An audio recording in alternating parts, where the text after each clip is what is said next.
Hello everyone. This video will give a brief introduction to trees as well as a coding example on the basic structure of a tree. What is a tree? Well, for a technical definition, a tree is an abstract data structure made up of nodes, each containing data and connected by edges. Well, what does that mean? Simply put, a tree is another way to store data, like an array or a linked list. An array is a linear data structure where each of its elements are stored at contiguous locations, such as at index 0 is 8, at index 1 is 4, and so on.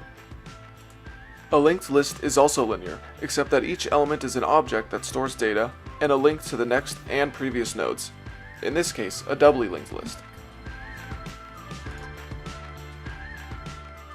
A tree is not linear, but lays out its data in a hierarchical method, with every node containing both an element and references to its children.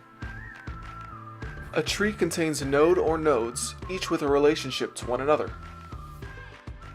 The root is a single node in the tree with no incoming edges.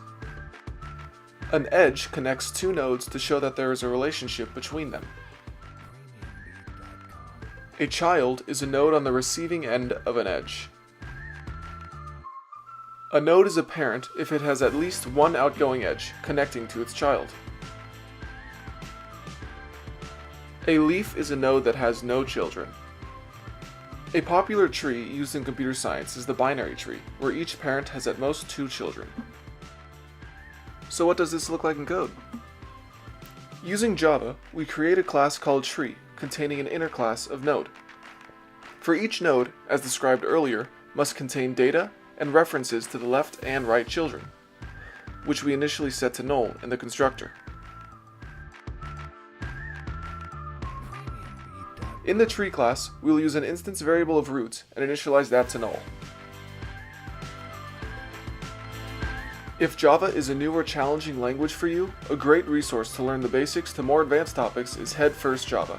I have provided a link below in the description. I hope you enjoyed this video, and please give a like and subscribe for more quick and easy tutorials on computer science subjects.